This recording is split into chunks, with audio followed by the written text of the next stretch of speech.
Welcome to your latest Nottingham Forest news. Coming up on today's episode, Marinakis after Edu from Arsenal. My thoughts on the game, which looked sloppily good to me.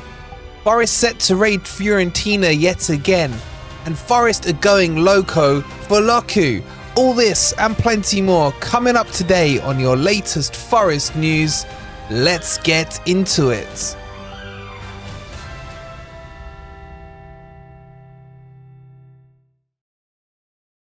Good morning, good evening or good night. I hope you guys are doing well and welcome to your latest Forest news. And we got some weird and wacky stories to run by you guys today. So if you're enjoying the content, as always, please don't forget to hit that like button. Subscribe to Forest Fan TV if you are new. And don't forget to go check out Football Prizes and grab this unique, fully signed by the whole squad Forest shirt.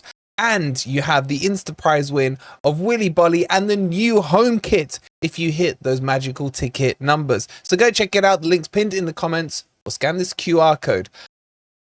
All right, so let's talk about this Edu story, which is basically going to be Ant's wet dream here. That Edu goes from Arsenal to Forest. But it's not just Forest that Marinakis is interested in bringing him to, according to this report. Now, this report has come out from Brazil, Edu being Brazilian. Maybe there's been some leaks around, his camp and what have you. But he wants it for Forest, for Olympiacos, and for Rio Ave as well, basically overlooking the Marinakis empire. And it makes sense because of the job Edu's done at Arsenal. He cleared out all their deadwood, the Aubameyangs of this world, the Crapazettes and the Nicolas Pepsqueaks, Mesut Ozils, all those players. And then between him and Arteta, they were able to create this direction and this vision that has led Arsenal to absolutely no silverware. I'm joking, Arsenal fans. Yes, you're progressing. Trust the process and all that. And as my mate Robbie would say, believe. And speaking of Robbie, I spoke to him about this and he said there's no real ill will at all between the club and Edu or anything like that. And the Arsenal fans still really do love Edu. He's an ex-player. They like the direction he's taken the club in. And when I asked Robbie, does he think there's any legs in this? He said potentially. And when I thought about it, it kind of makes sense as well, because he would be upgrading from a club that has not won a Champions League to a club that's obviously got 2 stars. So that in itself is a tick as an upgrade. Also, Marinakis has got the checkbook, and you know that he can pull it out and put the amount of zeros required against this. And I think Marinakis wants to start progressing his empire into the direction that Arsenal have taken, streamlining the process, streamlining the backroom staff, streamlining the direction. I'm saying streamlining a lot here, but you get the point I'm going with. But I just don't see it. It doesn't make sense. And there's been reports coming out from Greece saying that Olympiacos have denied this rumor and there's no legs in it. It just doesn't make sense to me. And I hate to agree with Forest Ant, but it just seems like the project at Arsenal is yet to be complete. It may never be complete until they win a trophy or something like that. But if Marinakis, and if this story is true, Edu coming in with the experience he's obtained so far in the project he's done at Arsenal, this would be a big statement. To pull someone from a big 6, the Cartel 6, across to Forest. Wow. But I just don't believe it. What do you guys think? Let me know in the comments down below. Alrighty, let's have a quick kind of recap on the Royale game before we go into the other transfer news doing the rounds at Forest. And as I said in the title, I thought we were sloppily good. And what do I mean by that? I think the shape looks really good. Nuno stuck to the 4-2-3-1 for everyone who was like, oh, Nuno wants a 3 back and what have you. I think this was the first indication to show that no, a 4-2-3-1 is the direction he wants to go in. I thought M&M at the back looked quite good, especially Milenkovic. Murillo, for me, was a little bit sloppy and lazy, especially in the way he gave away the penalty. But putting that to one side, I thought passing range was a little off yesterday. I thought Einar, my favourite player, he looked a little sloppy at times. And in general, sloppy is the word I take away from it. But putting the sloppiness to one side, and let's stop using the word sloppy, let's talk about the attack. I just can't, as much as I try, convince myself that Elanga is going to be the solution in that right wing position. He just doesn't want to take on his man, and he just wants to stop cutting and look for a pass into the middle or wander himself into the middle. And I just think Jota needs to start there once he's kind of fully fledged within the team. And we just seem to struggle to get in behind the back line. I thought for, 2/3 of the pitch, we were really good. The way the shape moved up and down the pitch was in unison, which is brilliant to see, and something I haven't seen since we've been back in the Premier League.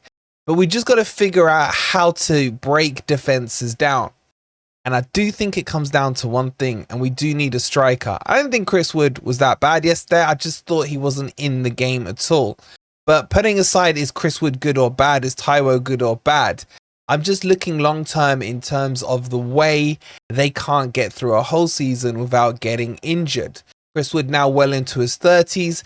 Taiwo, his injury record is that of a 60-year-old. No offense to the 60-year-olds out there. And I just think we're screaming for a striker. Now, fear not, Forest are looking for a striker. I have seen zero links in the last couple of weeks to any interesting names at all.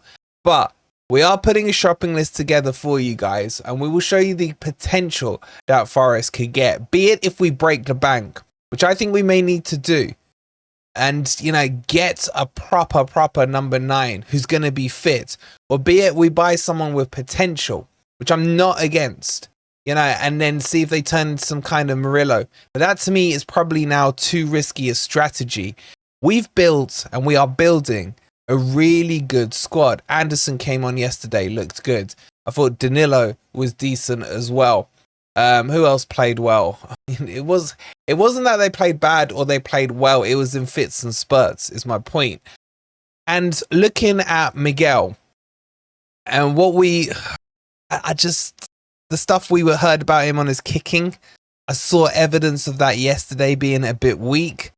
Cells looked okay, and it makes me feel that I'm starting to understand why Forest are interested in Ramsdale. And if we can get Ramsdale, let's do it. Let's do it. Let's solve the keeping issue once and for all. Yes, it would be a loan, but there's probably an option to buy, etc. So, in essence, though, I was impressed with the overall performance against a Villarreal team who finished 8th in the Liga last season, who have a squad that hasn't changed much in the last couple of years and has been quite stable. And Forest put, a shift in.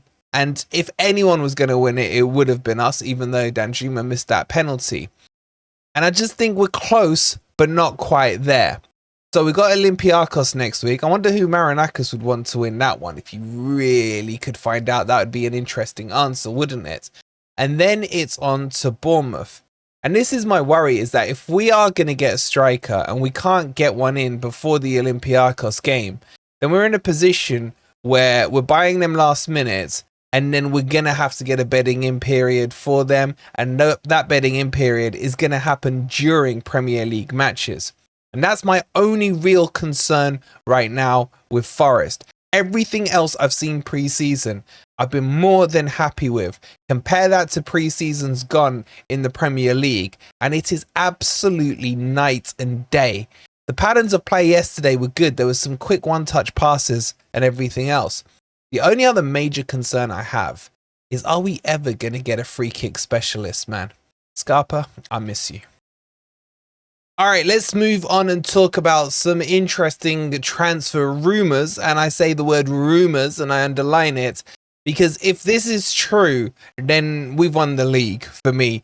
Nico Gonzalez from Fiorentina, one of the most skillful players for me in Serie A. He's a right winger, 26 years old, Argentinian, and he's just sheer quality. His name is being linked with Forest, with Brighton, and with Juventus. Now, Juventus are the front runners for him.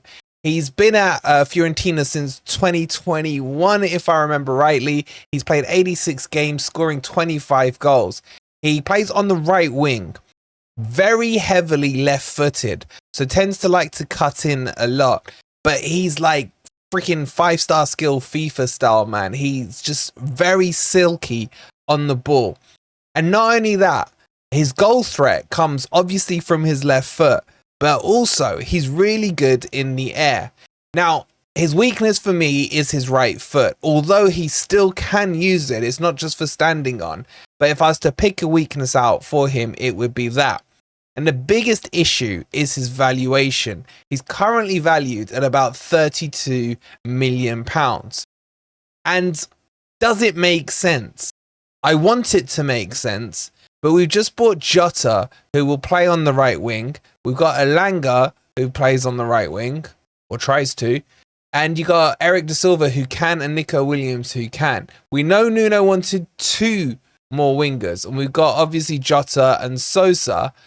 And it just doesn't make sense to then go and blow 30 odd million on this player, even though I would love us to do it. He's played loads for Argentina. He's had 39 appearances there, 5 goals. He's ready for the Premier League. I want him, and I don't want to not believe it's true, but it just sounds too good to be true on this one. Are you guys fans of him or not? And if Forest were to get him, have we now gone from just having Callum Hudson-Odoi and Elanga as our wingers to now going too far the other way? And it's something that Nuno mentioned in his presser post the Villarreal game yesterday, where he said we still need some signings, but we don't need to rush our signings. He said he kind of wants to trust the players that he's currently got, and then they want to be surgical with who they bring in. Excuse me. But if you get an opportunity like this, and it's within our budget, and he wants to come, then we got to do it, surely. But we don't know his current state of play. We don't know if he even, would choose Forest over Juventus. I mean, I would. Who wouldn't, right? But I can't see it, guys. I kind of almost want to lie to you lot and say this one's going to happen and everything just because of how good he is. But reality has to bite at some point, and I think he ends up at Juventus. What do you guys think? Let me know in the comments down below. Okay, let's talk about another transfer link that does definitely have legs to it, because this is one we've kind of told you about all summer, and we know it's the position Nuno wants, which is at left back. And we know Nuno and Forest, as I said again in the intro, are like Locko for Locko, man. Bradley Locko, what a player he is, currently out in the Olympics, I believe, playing for France. And there's a lot of reports coming out to say that Forest are persistent on this transfer. They're almost calling up his club every single day saying, can we have him? Can we have him? Can we have him? And now what's happening is that they're basically, it's Brest that he plays for. They're just holding out on their fee. They're saying, yeah, you can have him, but it's 15 million euros or bugger off. Stop calling us. Stop bugging us. And I don't think Forest want to go that high up on the value. Look, his potential is huge. He's had a great season for Brest. He's only 22 years old. And would he get in ahead of Einar? Maybe. And do you guys know how much I love Einar? But this guy is really good. I mean, you could bring him in. You could move Einar to the right-hand side. That may be something, if we got him, I would look at doing. Again, he's another player that I really would be keen on Forest getting. I don't think we're lacking in the left-back position. Honestly, I feel we need more cover in the right-back position than the left-back position. Because you got Einar, you got Omar Richards, you got Tuffalo. All three of them can do a job there. Nico Williams can switch to the left side in an emergency. So maybe for me, what Nuno's thinking here is if he could get Bradley Locko in, put him on the left, potentially look at Einar to battle it out with Nico Williams and Eric De Silva. But 15 million is what Forest will have to fork up, because Brest are just holding out strong on this one. Would you guys take him or not? Let me know in the comments down below. And ladies and gents, that brings you up to date with your latest Nottingham Forest news. If you've enjoyed the content and haven't already, please don't forget to hit that like button. Make sure you're subscribed because we are this close now to 20k subscribers. Thank you to everyone who's been subscribing and watching all the videos. And go grab your tickets for the signed team shirt from Football Prizes. The link's in the comments. We'll see you on the next video. Come on, you Reds.